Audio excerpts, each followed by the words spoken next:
جھنڈیاں لگائی گئی اور یہ آپ نے چراغا کیا، یہ سب بدعت ہے، حرام ہے۔ یہ حضور کے زمانے میں تو نہیں تھا،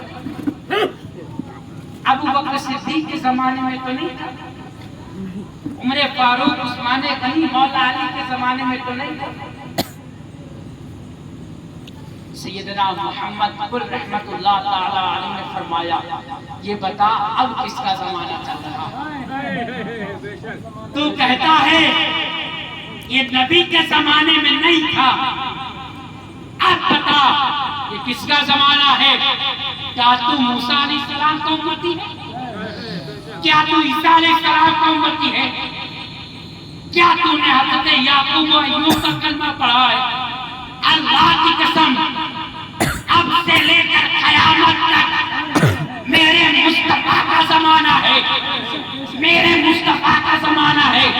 یہی وجہ ہے قیامت کے قریب جب حضرت عیسیٰ علیہ السلام اس دنیا میں تشریف لائیں گے تو ہم اپنا کلمہ نہیں پڑھوائیں گے، محمد رسول اللہ کا کلمہ پڑھوائیں گے۔ اس کا مطلب یہ ہے وہ بھی نبی کے زمانے میں رہیں گے۔ جبھی تو شاعر نے کہا ہے یہ انہیں کا ہے زمانہ، یہ انہیں کی ہے خدائی، پڑے جب کوئی مصیبت تو حضور کی۔ نعرہ تکبیر، نعرہ رسالت، جس نے میلاد النبی، سبحان اللہ سبحان اللہ، بہت اچھا۔ کہتے حضور کے زمانے میں نہیں تھا، اسی وجہ سے بدعت۔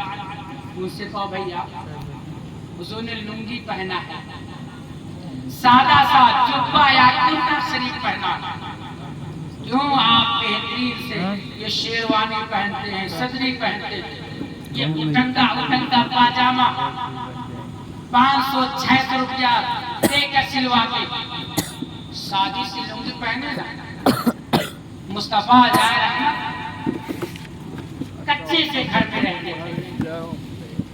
یہ جو آپ نے عالی شان بلڈنگ بنوا رکھی ہے، اس سے پہلے کوئی بابا اس پر بلڈوزر چلائے، آپ ہی چلاتے زمین روز کر دیجیے اور سادے سے گھر میں رہیں۔ پکے گھر میں رہنا یہ بھی تو بدعت ہے۔ حضور جانوروں کی سواری کرتے تھے، آتے جاتے تھے، کھچر پہ، اونٹ پہ، گھوڑے پہ، بہترین کاریں جو آپ کے پاس، اسے آگ لگا دیجیے۔ نہیں آگ لگانا ہے تو اسے صدقہ دے دیجئے، صدقہ تو مانتے نا، آپ کو صدقے کا ثواب مل جائے گا۔ تو کہتے ہیں ارے حضرت آپ کو کیا معلوم، یہ سب دنیاوی چیزیں ہیں، بدعت دین میں ہوگی دنیا میں نہیں ہوگی۔ بدعت کا استعمال، بدعت حرام اس وقت ہوتی ہے جب کوئی دینی کام کیا جائے، دنیاوی کام میں بدعت نہیں ہوتی۔ تو آؤ میں ان کو دینی کام بتا دیتا ہوں۔ بخاری رت لگا کے رکھتے ہیں، علماء بیٹھے ہیں، پوچھیں امام بخاری نے جب بخاری لکھی ہے، ایک حدیث پاک لکھتے آب زمزم شریف سے وضو فرماتے یا غسل فرماتے، دو روایتیں ہیں۔ دوسری حدیث پاک لکھتے پھر زمزم شریف سے وضو فرماتے یا غسل فرماتے۔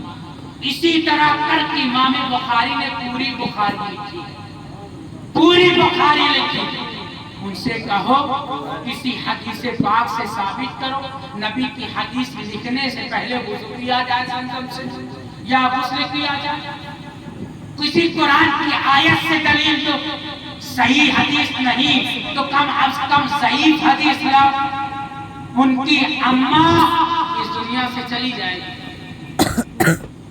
یتیم ہو جائیں گے، بخاری تو چھوڑنی پڑے گی، صحیح کیا صحیح حدیث بھی نہیں لا سکتے کہ نبی کی حدیث لکھنے سے پہلے زمزم شریف کے پانی سے وضو کیا جائے یا غسل کیا جائے۔